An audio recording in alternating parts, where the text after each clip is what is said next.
Hello everyone, welcome back to study 24 with Arjun. Thumbnail দেখে বুঝতে পেরে গেছো বৈষ্ণব পদাবলীর নেক্সট পার্ট গোবিন্দ দাস নিয়ে আমরা আজকে আলোচনা করব। দেখো, আমরা যে বিষয়টা করছি যে ডাব্লিউবিপিএসসির সিলেবাসে যে বিদ্যাপতি, চণ্ডীদাস, জ্ঞানদাস, গোবিন্দ দাস, এই যে সিরিজ ধরে আমরা আলোচনা করছি, আজকে এই আলোচনার লাস্ট সিরিজ, অর্থাৎ গোবিন্দ দাস আলোচনা করে আমাদের কিন্তু আলোচনাটা কমপ্লিট হবে। এরপর থেকে আমরা কিন্তু huge amount of mock test practice করব এই বৈষ্ণব পদাবলীর উপরেই। সেখানে গোবিন্দ দাস, বিদ্যাপতি, জ্ঞানদাস, চণ্ডীদাস প্রত্যেকের উপরে কোয়েশ্চেন থাকবে। প্লাস ডাব্লিউবিপিএসসিতে বিগত বছরগুলোতে যে যে প্রশ্নগুলো পড়েছে বা অন্যান্য পরীক্ষাতেও যে যে কোয়েশ্চেনগুলো এসেছে সেগুলো ডিটেলে আলোচনা করা হবে। ওকে, তো দেখো, আমরা স্ক্রিনে দেখে বুঝতে পেরে গেছো গোবিন্দ দাসের কোন কোন বিষয়গুলো নিয়ে আলোচনা করব, এবং এই আলোচনার পর তোমরা যে মক টেস্ট দেবে সেখানে তোমাদের একটা কোয়েশ্চেনও অজানা থাকবে না। এই আলোচনাটা যদি ডিটেলে তোমরা শোনো এবং সেইভাবে স্টাডি করো, তাহলে যে কোনো মক টেস্টের যে কোনো কোয়েশ্চেন তোমরা করতে পারবে। কারণ এটা শুধু আলোচনা নয়, এই আলোচনাটা এতটাই ডিটেলে এবং এতটাই খুঁটিয়ে খুঁটিয়ে তথ্য দিয়ে করা হচ্ছে যে এই সমস্ত তথ্যগুলো থেকেই কিন্তু তোমাদের মক টেস্ট বা প্রশ্নগুলো, মক টেস্টে যে কোয়েশ্চেনগুলো আসবে সেই সমস্ত উত্তর তোমরা পেয়ে যাবে। তো আলোচনাটা কিন্তু মন দিয়ে দেখতে থাকো, শুনতে থাকো। দেখো, প্রথমেই বলি গোবিন্দ দাস কবিরাজ সম্পর্কে, যে চৈতন্যোত্তর বৈষ্ণব পদাবলী সাহিত্যের শ্রেষ্ঠ পদকর্তা গোবিন্দ দাস কবিরাজ। কি বললাম? চৈতন্যোত্তর, চৈতন্য পরবর্তী যুগের বৈষ্ণব পদাবলী সাহিত্যের শ্রেষ্ঠ পদকর্তা হলেন কি? কে? গোবিন্দ দাস কবিরাজ। ষোড়শ শতাব্দীর বাংলা সাহিত্যের সর্বশ্রেষ্ঠ প্রতিভা বলা চলে। একাধারে সাধক, ভক্ত ও রূপ দক্ষ এই কবিকে। ষোড়শ শতাব্দী, ভালো করে খেয়াল করো টাইমটা, ষোড়শ শতাব্দীর বাংলা সাহিত্যের সর্বশ্রেষ্ঠ প্রতিভা বলা চলে একাধারে সাধক, ভক্ত এবং রূপ দক্ষ এই কবিকেই। যৌবনের প্রান্ত সীমায় উপনীত হয়ে বৈষ্ণব ধর্মে দীক্ষিত হন গোবিন্দ দাস। ওকে, অতঃপর রূপ গোস্বামীর উজ্জ্বল নীলমণি আয়ত্ত করে, তাহলে উজ্জ্বল নীলমণি কার লেখা? রূপ গোস্বামীর লেখা। রূপ গোস্বামীর উজ্জ্বল নীলমণি আয়ত্ত করে, অর্থাৎ ভালোভাবে পড়াশোনা করে বৈষ্ণব রসশাস্ত্র অনুসারে রচনা করতে থাকেন রাধাকৃষ্ণ লীলা ও চৈতন্য লীলার পদাবলী। তাহলে গোবিন্দ দাস যে পদাবলীগুলি রচনা করেছেন তার মূল আধার কি? তার মূল আধার হচ্ছে উজ্জ্বল নীলমণি গ্রন্থ, রূপ গোস্বামীর লেখা। বৃন্দাবনের স্বরগোস্বামীর মধ্যে ফেমাস একজন রূপ গোস্বামী, তারই বিখ্যাত বই উজ্জ্বল নীলমণি গ্রন্থ আয়ত্ত করেই তিনি কিন্তু বৈষ্ণব রসশাস্ত্র অনুসারে রচনা করতে থাকেন রাধাকৃষ্ণ লীলা ও চৈতন্য লীলার পদাবলী। তার রচনার মূল আধার তাহলে শুধুমাত্র রাধাকৃষ্ণের প্রেমলীলা নয়, যেটা ছিল চৈতন্য পূর্ববর্তী কবি বিদ্যাপতি এবং চণ্ডীদাসের পদে। ওকে, তো গোবিন্দ দাসের পদে কি হচ্ছে? রাধাকৃষ্ণের প্রেমলীলার পাশাপাশি চৈতন্য লীলার পদও কিন্তু গোবিন্দ দাসের রচনায় দেখা যাচ্ছে। গোবিন্দ দাসকে বলা হয় বিদ্যাপতির ভাব শিষ্য। চণ্ডীদাসকে ভাব শিষ্য কাকে বলা হতো? জ্ঞানদাসকে। কারণ কি? তার রচনার ভাব, ভাষা, অনুভূতি সবকিছুর মূলে কিন্তু চণ্ডীদাসের প্রভাব লক্ষ্য করেছিলাম, ঠিক আছে, জ্ঞানদাসের রচনার মধ্যে। আর গোবিন্দ দাসের রচনার মধ্যে আমরা তাহলে ভাব, ভাষা, মাধুর্য কার লক্ষ্য করছি? বিদ্যাপতির। তাই বিদ্যাপতির ভাব শিষ্য বলা হয় গোবিন্দ দাসকে। ওকে, তো বেসিক গোবিন্দ দাস সম্পর্কে বেসিক কনসেপ্ট তোমাদের তৈরি হয়ে গেল। এবার দেখো, গোবিন্দ দাসের জন্মস্থান, এগুলো নিয়ে প্রশ্ন খুব একটা আসে না, তবুও জেনে রাখো যদি পড়ে যায়। আচ্ছা, পশ্চিমবঙ্গের বর্ধমান জেলার কাটোয়া মহকুমার অন্তর্গত, পশ্চিমবঙ্গের বর্ধমান জেলার কাটোয়া মহকুমার অন্তর্গত শ্রীখণ্ডে এক বৈদ্য বংশে জন্মগ্রহণ করেন গোবিন্দ দাস। জন্ম ষোড়শ শতাব্দীর দ্বিতীয়ার্ধে, আর দেহাবসান, অর্থাৎ গোবিন্দ দাস পরলোক গমন করেন সপ্তদশ শতকের প্রথমে। তার পিতা ছিলেন চিরঞ্জিত সেন, এবং এই চিরঞ্জিত সেন ছিলেন চৈতন্য মহাপ্রভুর পার্ষদ। পয়েন্ট টু বি নোটেড, তিনি যে বৈষ্ণব রসশাস্ত্রে এত দক্ষতা অর্জন করেছিলেন, তার ব্যাকগ্রাউন্ডে কিন্তু কোথাও তার পিতা চিরঞ্জিত সেনের মহাপ্রভুর পার্ষদ, মহাপ্রভু শ্রী চৈতন্যের পার্ষদ হওয়াটাও কিন্তু একটা মেন ভূমিকা পালন করছে। তার মাতা সুনন্দা দেবী। ওকে, তার মাতা সুনন্দা দেবী। এবার জেনে নাও যে গোবিন্দ দাসকে কি কি উপাধি দেওয়া হয়েছিল। একটা তো খুব জনপ্রিয়, গোবিন্দ দাস কবিরাজ। গোবিন্দ দাস কবিরাজ নামে তিনি পরিচিত, তাহলে তার উপাধি ছিল কবিরাজ। তাকে বলা হতো বিদ্যাপতির ভাবশিষ্য বা দ্বিতীয় বিদ্যাপতি। গোবিন্দ দাসকে বলা হতো দ্বিতীয় বিদ্যাপতি। আর একটা গোবিন্দ দাসের উপাধি যেটা পরীক্ষায় পড়েই থাকে, সেটা হচ্ছে কবীন্দ্র। কবীন্দ্র উপাধিটা কিন্তু গোবিন্দ দাসের ছিল। ক বয় দীর্ঘই দন্ত নয় দয়ে রফলা। ওকে, আচ্ছা। জীব গোস্বামী গোবিন্দ দাসকে কবীন্দ্র উপাধিতে ভূষিত করেন। গোবিন্দ দাসকে মানে কে কোন উপাধিতে ভূষিত করেন সেটা কিন্তু আমরা জেনে নিই। কবীন্দ্র উপাধিতে গোবিন্দ দাসকে ভূষিত করেন জীব গোস্বামী, স্বর গোস্বামীর মধ্যে আর একজন। আচ্ছা, শ্রীনিবাস আচার্য গোবিন্দ দাসকে কবিরাজ উপাধিতে ভূষিত করেন। তাহলে গোবিন্দ দাসকে কবিরাজ উপাধিতে কে ভূষিত করেন? শ্রীনিবাস আচার্য। আর কবি বল্লভ দাস গোবিন্দ দাসকে দ্বিতীয় বিদ্যাপতি উপাধিতে ভূষিত করেন। গোবিন্দ দাসের উপাধি ধরে যদি প্রশ্ন পড়ে তাহলে এই তিনটেই পড়বে, কি উপাধি এবং কে উপাধিটা দিয়েছিলেন। তো দেখো, লাস্ট যে দ্বিতীয় বিদ্যাপতি, এই উপাধিতে গোবিন্দ দাসকে ভূষিত করেন কবি বল্লভ, ব লয়ে লয়ে ভ, কবি বল্লভ দাস। ওকে, ক্লিয়ার? প্রশ্ন পড়লে এর মধ্যে থেকে পড়বে। আচ্ছা, নেক্সট দেখো, গোবিন্দ দাস একটা নাটক লিখেছিলেন। গোবিন্দ দাসের নাটক ধরে যদি প্রশ্ন পড়ে এই প্রশ্নটাই পড়বে, ঠিক আছে? পরে তোমরা মেলাবে, এখন শুধু পড়তে থাকো। গোবিন্দ দাসের নাটক জনপ্রিয় এবং এটাই ধরে প্রশ্ন পড়ে। গোবিন্দ দাসের লেখা নাটকটা হলো সঙ্গীত মাধব। সঙ্গীত মাধব, গোবিন্দ দাসের লেখা নাটক হলো সঙ্গীত মাধব। ওকে, গোবিন্দ দাসের লেখা কাব্য, গোবিন্দ দাসের লেখা কাব্য কি? কর্ণামৃত। গোবিন্দ দাসের লেখা কাব্য কি? কর্ণামৃত।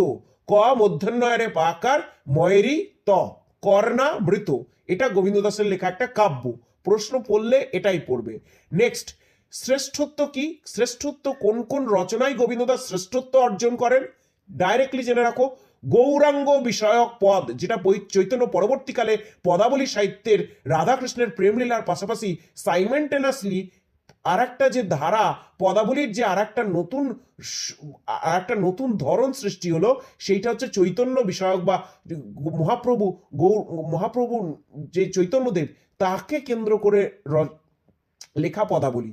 সেই চৈতন্য বিষয়ক বা গৌরাঙ্গ বিষয়ক পদাবলীর শ্রেষ্ঠ কবি হলেন চৈতন্য বিষয়ক বা গৌরাঙ্গ বিষয়ক পদাবলীর শ্রেষ্ঠ কবিও কিন্তু হলেন কে? এই গোবিন্দ দাস। এছাড়াও গোবিন্দ দাস শ্রেষ্ঠত্ব অর্জন করেন রাধাকৃষ্ণের প্রেমলীলার অভিসার পর্যায়ের পদ রচনায়। রাধাকৃষ্ণের প্রেমলীলার অভিসার পর্যায়ের পদ রচনায়। তাহলে গোবিন্দ দাসের রচনার কোথায় শ্রেষ্ঠত্ব জেনে নিলে? ওকে, নেক্সট দেখো, অধ্যাপক যে সমালোচক শ্রী শঙ্করী প্রসাদ বসু, যার বই আমার হাতে রয়েছে, সেই শ্রী শঙ্করী প্রসাদ বসু অভিসারের পদে গোবিন্দ দাস কবিরাজকে বলেছেন রাজাধিরাজ। শঙ্করী প্রসাদ বসুর মতে, অধ্যাপক শঙ্করী প্রসাদ বসুর মতে অভিসারের পদে গোবিন্দ দাস রাজাধিরাজ। অভিসারের পদে গোবিন্দ দাস রাজাধিরাজ। অভিসারের পদে গোবিন্দ দাস রাজাধিরাজ। ঠিক আছে, অভিসারের পদে গোবিন্দ দাস রাজাধিরাজ কে বলেছেন? অধ্যাপক শঙ্করী প্রসাদ বসু। এইবার দেখো, নেক্সট তথ্য খুব ইম্পর্টেন্ট। সুবৃহৎ বৈষ্ণব সংকলন গ্রন্থ পদকল্পতরু, জেনে গেছো? প্রথম দিন থেকে পদকল্পতরু সম্পর্কে তোমরা জানছো। এবার বুঝতে পারছো তো পদকল্পতরু এত কেন ইম্পর্টেন্ট? এটা থেকে প্রশ্ন পড়তেই পারে। তবে হ্যাঁ, পদকল্পতরু থেকে যে প্রশ্নগুলো পড়বে সেই প্রশ্নগুলো কিন্তু আমি প্রত্যেকটা ভিডিওতে আলোচনা করে দিচ্ছি। তোমরা যদি ডিটেলে এই ক্লাসগুলো করো, একটা প্রশ্ন হাতছাড়া হবে না। ঠিক আছে, আমি ইউটিউবে যেটা শুরু করেছি এটা একদম নতুন, 1 মাসও হয়নি। এর আগে আমি যেখানে পড়াতাম সেটা ইউটিউব নয়, মানে যেটা আমার পড়ানোর জায়গা বর্তমান, কিন্তু আমি পাশাপাশি ইউটিউব যে শুরু করলাম 1 মাসে, এই এই এই এই সময়টাতে তোমরা দেখতে পাবে যে আলোচনাগুলোই আমি করেছি প্রত্যেকটা আলোচনা কিন্তু ডিটেলে, সেটা একটা অনার্স পিজি স্টুডেন্টের যেমন কাজে লাগবে, প্লাস সেই ডিটেল আলোচনাগুলো থেকেই যে তথ্যগুলো আসছে সেই তথ্য ধরেই কিন্তু কম্পিটিটিভ এক্সামগুলোতেও প্রশ্ন পড়ছে। অর্থাৎ একাধারে কিন্তু যারা কম্পিটিটিভ এক্সামের জন্য প্রিপারেশন নিচ্ছ তারাও সাইমেন্টেনাসলি সেম ভাবে উপকৃত হবে। এই কথা অ্যাকচুয়ালি বিষয়টা কি বলতো, যারা সাহিত্যের স্টুডেন্ট যে মানে ন্যাচারালি তাদের ক্ষেত্রে কি হচ্ছে, কনসেপ্ট যদি তোমার ক্লিয়ার থাকে, কোনো একটা টপিকের তোমরা যদি A to Z basic to advance level অবধি সেই বিষয়টাকে ভালোভাবে জানো, তাহলে কনসেপ্ট যদি তোমার কমপ্লিট ক্লিয়ার থাকে এবং সমস্ত তথ্য যদি তোমার জানা থাকে, তাহলে তোমার মক টেস্ট আসুক, এই এমসিকিউ আসুক, আর তোমার বড় কোয়েশ্চেন আসুক, যে কোনো উত্তর কিন্তু তুমি খুব ইজিলি করতে পারবে। তার একটাই শর্ত, ভালো স্টুডেন্ট হওয়া। ভালো রেজাল্ট করতে গেলে তোমার, আজকে দেখো এখন নেট পরীক্ষার ধরন বদলে গেল, ঠিক আছে? নেট পরীক্ষা আগে যেটা হতো, তোমার সেখানে রিটেন পরীক্ষা দিতে হতো। সেখানে কিন্তু ছাত্রের একটা লেখার ক্ষমতা কতটা, লিটারেচার নিয়ে পড়লে তাদের একটা আলাদা লেখার দক্ষতা থাকতে হয়, বলার একটা আলাদা দক্ষতা থাকতে হয় বলতে কি, একটা পরিবেশের মধ্যে ধীরে ধীরে ধীরে ধীরে কিন্তু তৈরি হয়েই যায় এই দক্ষতাটা, ঠিক আছে?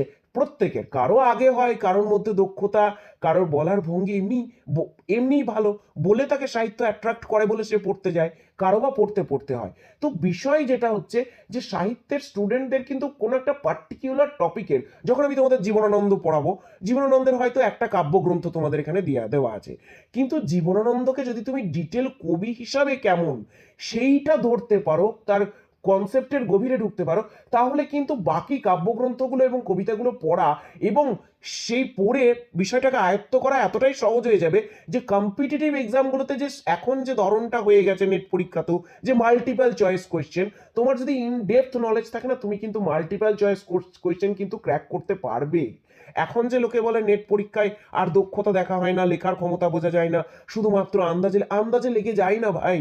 নেট পরীক্ষা একটা ন্যাশনাল লেভেলের পরীক্ষা, সেখানে যথেষ্ট পরিশ্রম দিতে হয়, এবং সেই ছেলেগুলোই পাস করতে পারে, ছেলেগুলো ইন দ্য সেন্স সেই ক্যান্ডিডেটগুলোই পাস করতে পারে যাদের কিন্তু ইন ডেপথে বিষয়টা সম্পর্কে নলেজ রয়েছে, বিষয়টার গভীরে গিয়ে কিন্তু যারা পড়াশোনা করেছে, তাদের কিন্তু শর্ট কোয়েশ্চেনের জন্য আলাদা করে প্র্যাকটিস, আলাদা করে শুধু শর্ট কোয়েশ্চেন তৈরি করতে হয় না, প্র্যাকটিস তো অবশ্যই করতে হয়।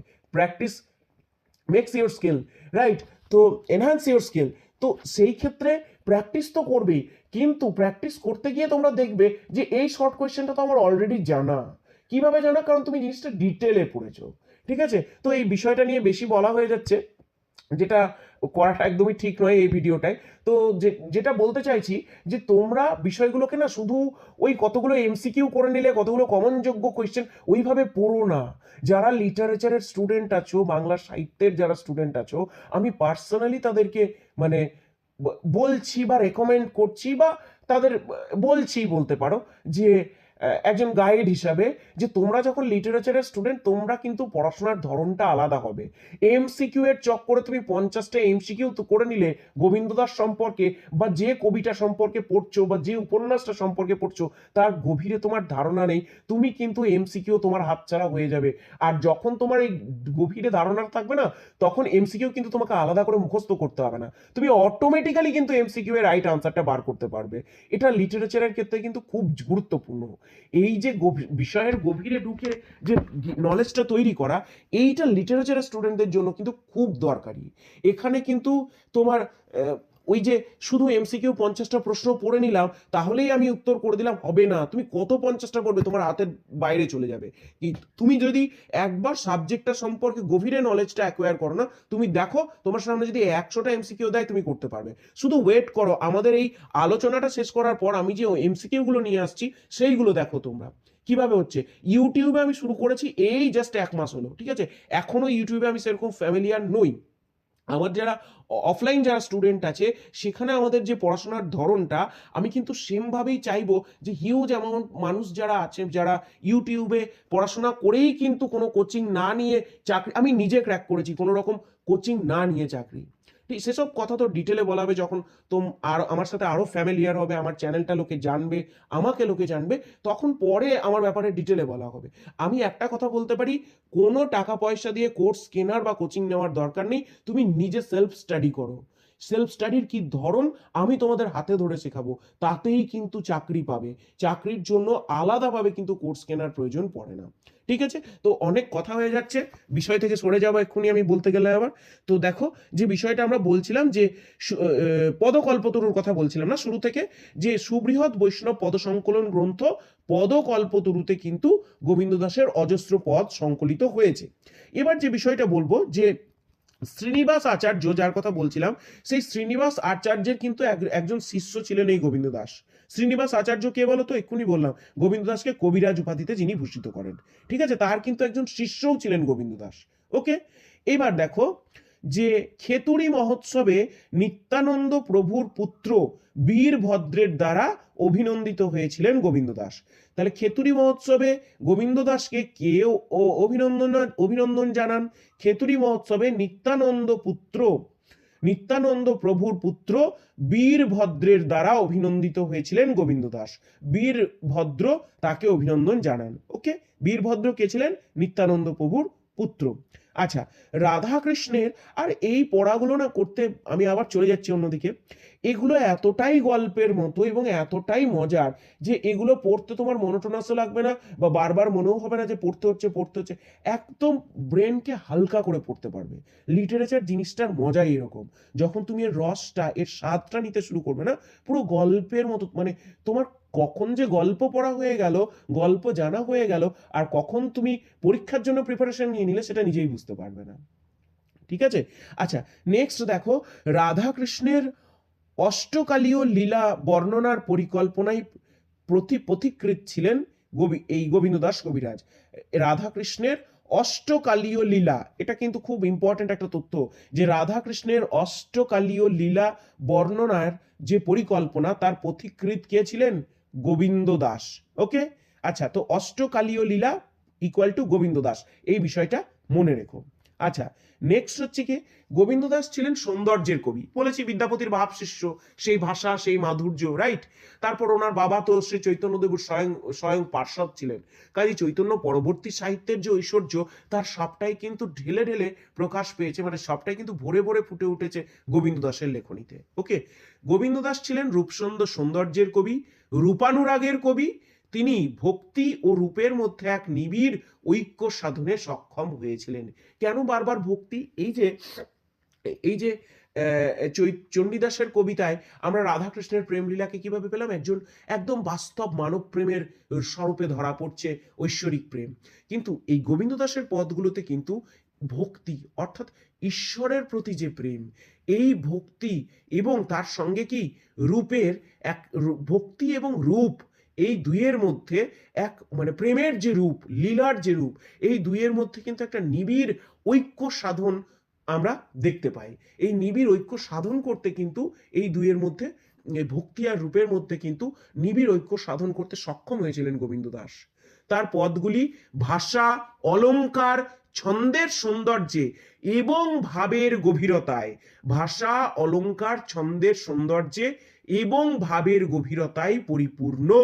রূপ সৌন্দর্যের ভাব প্রতিমা সৃজনে তিনি কতদূর সক্ষম হয়েছিলেন তা পূর্বরাগের এই পদটির বর্ণনা থেকেই পরিস্ফুট। কোন পদটি বলছি? কি দেখো, রূপ সৌন্দর্যের ভাব প্রতিভা সৃজনে তিনি, মানে অর্থাৎ গোবিন্দ দাস কতদূর সক্ষম হয়েছিলেন তা পূর্বরাগের একটা পদের বর্ণনা দেখলেই আমরা বুঝতে পারি।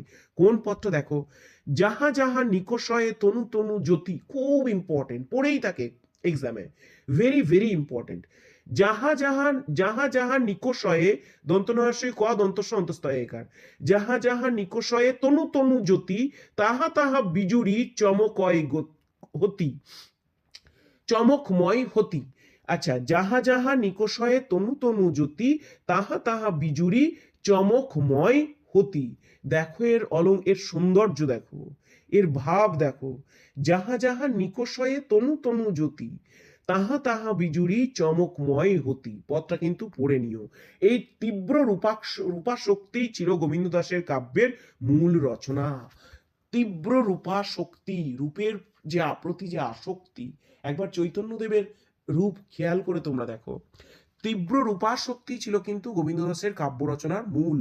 তার ভক্তি যত বেড়েছে, যতই তিনি সাধনার উচ্চ স্তরে উপনীত হয়েছেন, ততই এই রূপমুগ্ধতা তাকে নিয়ে গেছে পূর্ণতার দিকে, ঠিক যেমনটা চৈতন্যদেবের হয়েছিল ভগবান শ্রীকৃষ্ণের প্রতি।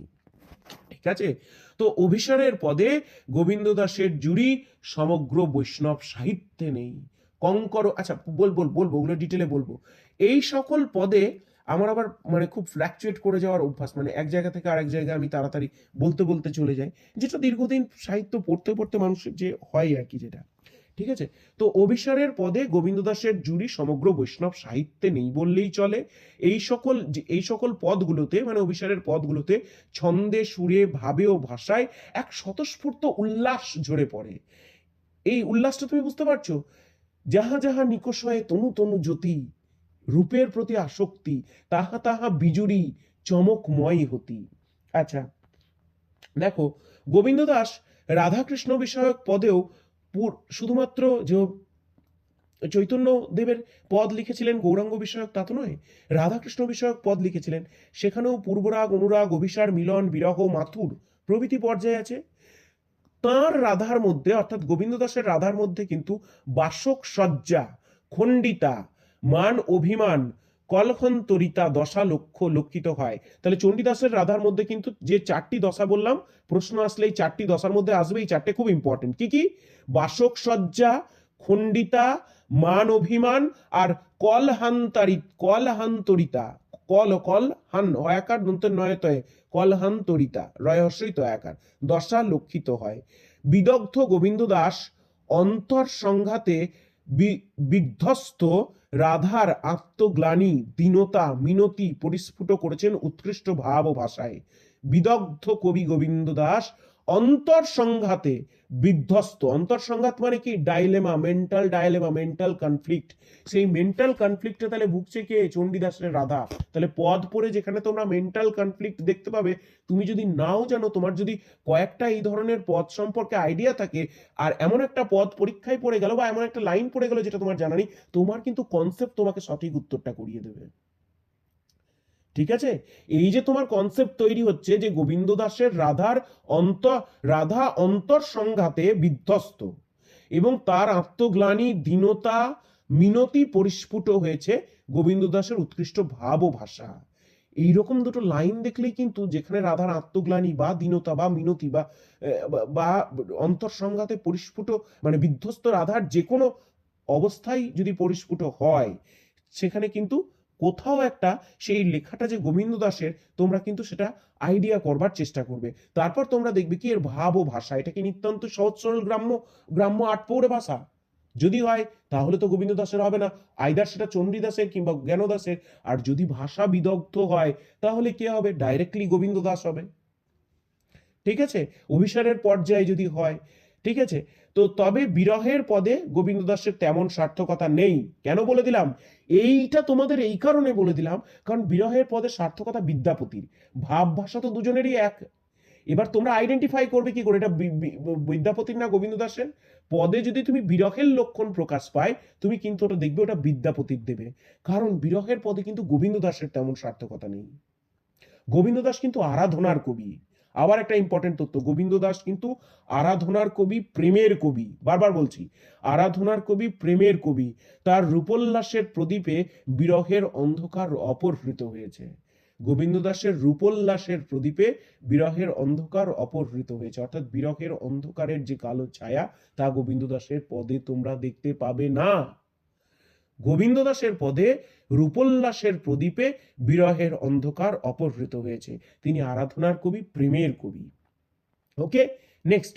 শ্রী চৈতন্য মহাপ্রভু ছিলেন গোবিন্দ দাসের জীবন দেবতা। রবীন্দ্রনাথের জীবন দেবতা কে ছিলেন? কাদম্বরী দেবী। আচ্ছা, সেই নিয়ে বিতর্ক আছে। পরে যদি আমরা এই সমস্ত নিয়ে, সাহিত্য নিয়ে ডিটেলে পড়াশোনা করি, অন্য নেট সেটের বিষয়গুলো তো ধীরে ধীরে ধীরে ধীরে আসবো। আমি বললাম আমি ইউটিউবে খুব অল্প দিন শুরু করেছি, তো তখন বিষয়গুলো নিয়ে জীবন দেবতা সম্পর্কে, এই যে জীবন দেবতা আমি পেলাম, জীবন দেবতা একটা অত্যন্ত সূক্ষ্ম কনসেপ্ট বাংলা সাহিত্যের ইতিহাস, বাংলা সাহিত্যের মধ্যে। তো এই জীবন দেবতার, এই একটা জীবন দেবতা রবীন্দ্রনাথের পুরো কাব্য জীবনকে তৈরি করছে। তো এই কথাটা আমার মাথায় স্ট্রাইক করে গেল, সেই জন্য আমি তোমাদের বলতে লাগলাম। তো দেখো এই বিষয়টা মনে রাখবে। এত কথা বলছি তার কারণ হচ্ছে তোমরা কিন্তু জিনিসগুলো মনে রাখবে যে কোন কনটেক্সটে এটা বলেছিল। শ্রী চৈতন্য মহাপ্রভু ছিলেন গোবিন্দ দাসের জীবন দেবতা। তাহলে গোবিন্দ দাসের জীবন দেবতা কে ছিলেন? শ্রী চৈতন্য মহাপ্রভু। স্বীয় পদে তিনি এঁকেছেন দিব্য ভাব চঞ্চল মহাপ্রভুর অন্তর জীবনের ছবি। স্বীয় পদে মানে নিজের পদে, নিজের পদাবলিতে গোবিন্দ দাস এঁকেছেন, কি এঁকেছেন? দিব্য ভাব চঞ্চল মহাপ্রভুর অন্তর জীবনের ছবি। দিব্য ভাব চঞ্চল, দিব্য ভাব মানে কি ভাব? অর্থাৎ কৃষ্ণ প্রেমে তখন তিনি মাতোয়ারা, তিনি ইহলৌকিক জগতে আর নেই। তিনি কিন্তু ভগবান শ্রীকৃষ্ণের আরাধনায় সেই পূর্ণ শক্তির টানে একদম বিপুল আকর্ষণে সেই দিকে ধাবিত হচ্ছেন। তিনি আত্মহারা, তিনি নিজের সবকিছু সমর্পণ করে বসেছেন সেই শ্রীকৃষ্ণের চরণে। তখন তার যে মনের, তার শরীরের যে ভাব, সেই ভাবই হচ্ছে সেই দিশাহারা উদ্বেলিত যে ভাব। তার সবকিছু সমর্পণ করার পর অফুরন্ত আকর্ষণে, অফুরান আকর্ষণে তিনি যে শ্রীকৃষ্ণের দিকে ধাবিত হচ্ছেন, সেই সময় তার যে মহাপ্রভুর শরীরে এবং মনের যে প্রকাশ, সেই প্রকাশকেই গোবিন্দ দাস দিব্য ভাব চঞ্চল বলে কিন্তু উল্লেখ করছেন। সেই দিব্য ভাব চঞ্চল মহাপ্রভুর অন্তর জীবনের ছবি, অন্তরের ছবি। যেমন রাধার অন্তরের ডাইলেমা, মেন্টাল কনফ্লিক্ট অফিসারের পদে তুলে ধরেছেন, সেই রকমই গোবিন্দ দাস কিন্তু শ্রী মহাপ্রভু চৈতন্যদেব বা গৌরাঙ্গ দেবেরও কিন্তু অন্তর জীবনের ছবি তুলে ধরেছেন। কৃষ্ণ প্রেমে মাতোয়ারা, কৃষ্ণ প্রেমে বিভোর, কৃষ্ণের এক অজানা আকর্ষণে যার সমস্ত শরীর মন বিভোর, যিনি পাগল প্রায়, যিনি দিব্য ভাব প্রাপ্ত হয়েছেন, সেই অবস্থাকে গোবিন্দ দাস কিভাবে ফুটিয়ে তুলছে দেখো। তার শরীরের এবং মনের সেই বর্ণনা গোবিন্দ দাস কিভাবে দিচ্ছে দেখো।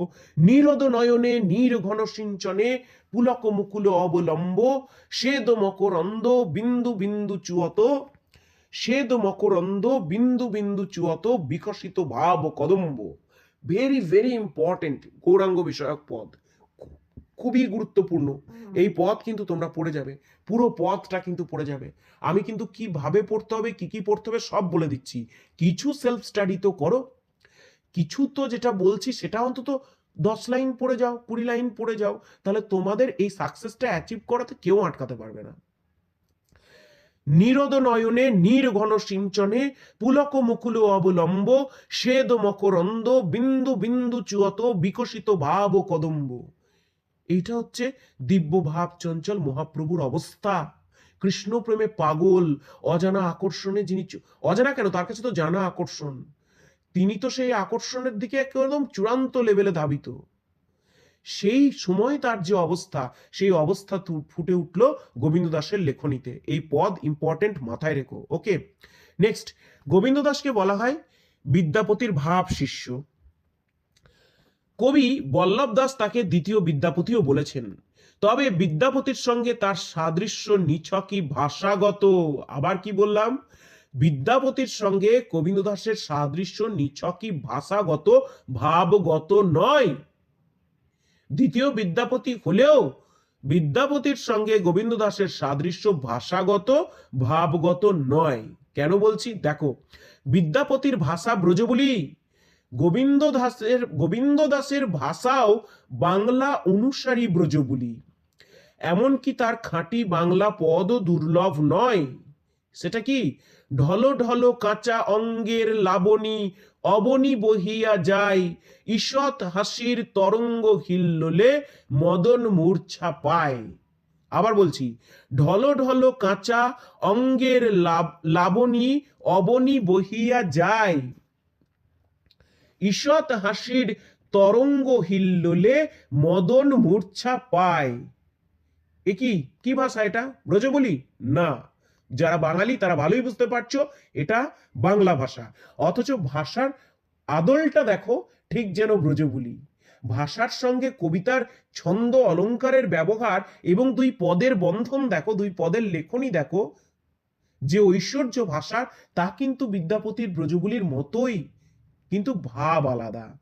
ছন্দ অলঙ্কার ঝঙ্করে, ধ্বনি মাধুর্যে গোবিন্দ দাসের পদ বিদ্যাপতির সমতুল।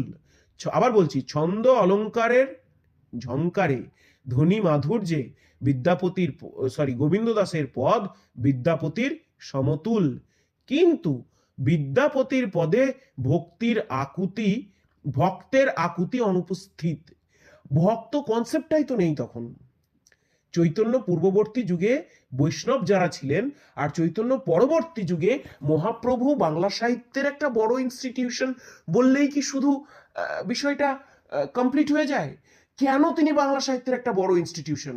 বাংলা সাহিত্যের ইতিহাসকে দেখতে গেলে মহাপ্রভু কেন একটা বড় ম্যাটার হয়ে যাচ্ছেন, চৈতন্যদেব কেন একটা বড় ম্যাটার হয়ে যাচ্ছেন? কারণ চৈতন্যদেব যেভাবে বৈষ্ণবদের মধ্যে ভক্তি, কৃষ্ণ ভক্তি, রাধা কৃষ্ণের প্রেমের প্রতি যে ভক্তি নিয়ে এলেন, রাধা কৃষ্ণের প্রেম লীলাকে যে মানে ভক্তির মার্গে নিয়ে গেলেন, এবং কৃষ্ণ প্রেমে তিনি যেভাবে হিউজ অ্যামাউন্ট অফ ভক্ত তৈরি করলেন, যেভাবে কৃষ্ণ প্রেমে তিনি সকলকে নিজে মাতোয়ারা ছিলেন, সকলকে মাতিয়ে দিলেন, তিনি যেভাবে কৃষ্ণ নাম প্রচার করলেন, তিনি তো একটা ইতিহাস রচনা করে দিলেন। তারপরে অবশ্যই একটা রেনেসা হচ্ছে মধ্যযুগে, এই টাইমে নবজাগরণ হচ্ছে। তিনি মুচি জবন হরিদাস মুসলিম প্রত্যেককে বৈষ্ণব ধর্মে দীক্ষিত করছেন। অর্থাৎ মানে সেই সময় বাংলা সাহিত্যে একটা বিরাট বড় বিপ্লব ঘটছে, একটা রেনেসা ঘটছে, একটা নবজাগরণ ঘটছে। এবার তার প্রভাব তো তার পরবর্তী সাহিত্যগুলোতে পড়বে। গৌরাঙ্গদেব আসার আগে তো কৃষ্ণ প্রেমে মাতোয়ারা ওইভাবে বৈষ্ণব সম্প্রদায়ের ছিল না। তারা যে বৈষ্ণব ধর্মাবলম্বী ছিলেন, তারা যে উপাসনা করতেন, সেই উপাসনার ধরনে তো পরিবর্তন এনে দিলেন কে? একটা জোয়ার এনে দিলেন কে? চৈতন্যদেব। কাজেই চৈতন্যদেবের পূর্বে যে বিদ্যাপতি পদ রচনা করছেন, সেখানে রাধাকৃষ্ণের প্রেমলীলার যে স্বরূপ প্রকাশ পাচ্ছে, সেই প্রেমের মধ্যে যখন চৈতন্যদেব ভক্তি রসের যে একেবারে ভক্তি রসে যে এক বন্যা বয়ে দিলেন, সেই প্রেমের কাছে পৌঁছাবার জন্য সেই রাধাকৃষ্ণের চরণে নিজেকে সমর্পণ করে কৃষ্ণের প্রেমের স্বরূপ, আসল স্বরূপকে উপলব্ধি করার জন্য বৈষ্ণব সম্প্রদায় তথা সেই সময়কার মধ্যযুগের সমস্ত বাঙালি সম্প্রদায়ের মধ্যে যে প্রেমের জোয়ার এনে দিলেন, তার তো একটা প্রভাব পড়ে গেল বৈষ্ণব ধর্মের মধ্যে, বৈষ্ণব সাহিত্যের মধ্যে। সেই প্রভাবের ফলে কি হলো, চৈতন্য পরবর্তীকালের বৈষ্ণব পদাবলীগুলো অবশ্যই ভিন্ন মাত্রা পেল, অবশ্যই সেই সাহিত্যের রূপ রীতি, সাহিত্যের ভাব, ভাষা সবকিছুই বদলাতে লাগলো। এখন ভাষাগত দিক থেকে গোবিন্দ দাসেরও যেহেতু মাধুর্য, সৌন্দর্য, দক্ষতা ছিল, তাই খানিকটা তা বিদ্যাপতির মতোই লাগছে। বাংলার পদগুলিতেও ব্রজবুলি ভাষার যে ছন্দ, অলঙ্কার, ধ্বনি গাম্ভীর্য রয়েছে, সেই গাম্ভীর্য প্রকাশ পাচ্ছে।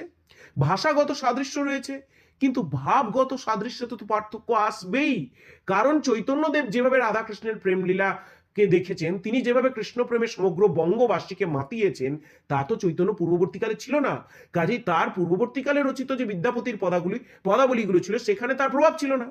কিন্তু চৈতন্য পরবর্তীকালে রচিত বৈষ্ণব পদাবলীগুলোতে চৈতন্যদেবের সেই কৃষ্ণ প্রেমের যে জোয়ার, তার প্রভাব পড়লো। অবশ্যই ভাবগতভাবে সেই চৈতন্য পরবর্তী সাহিত্যের পদাবলী, চৈতন্য পরবর্তীকালের পদাবলী সাহিত্য পৃথক হয়ে গেল। ঠিক আছে? তো দেখো, যে বিষয়টা বলার যে ছন্দ অলঙ্কারের ঝংকারে ধ্বনি মাধুর্যে গোবিন্দ দাসের পদ বিদ্যাপতির সমতুল, কিন্তু বিদ্যাপতির পদে ভক্তের আকুতি অনুপস্থিত। তিনি জীবন রসিক কবি, বিদ্যাপতির পদে কিন্তু ভক্তের আকুতি অনুপস্থিত। এই ভক্তি তো নিয়েই গেলেন, এই ব্রহ্মভক্তি তো নিয়েই গেলেন চৈতন্যদেব। তার পূর্ববর্তী যুগে বিদ্যাপতির পদে অস্বাভাবিকভাবেই সেই ভক্তের আকুতি অনুপস্থিত হবে, তাই না? তো বিদ্যাপতি কি ছিলেন? বিদ্যাপতি ছিলেন জীবন রসিক কবি। বিদ্যাপতি ছিলেন জীবন রসিক কবি। মনে রাখতে হবে, ধর্মক্ষেত্রে বিদ্যাপতি ছিলেন শৈব। গোবিন্দ দাস অন্যদিকে স্বয়ং শুধু বৈষ্ণবী নন, তার পিতা চৈতন্যদেবের পার্ষদ পর্যন্ত ছিলেন। ষোড়শ শতাব্দীর বৈষ্ণব ধর্ম নেতাদের অন্তরঙ্গও বটেন। ষোড়শ শতাব্দীর বৈষ্ণব ধর্ম নেতাদের অন্তরঙ্গও তিনি বটেন।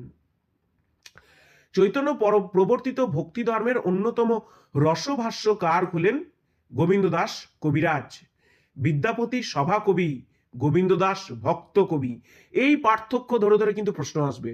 বিদ্যাপতি সভা কবি, রাজার পৃষ্ঠপোষকতায় তিনি পদ রচনা করছেন, আর গোবিন্দ দাস স্বয়ং ঈশ্বরের ভক্ত।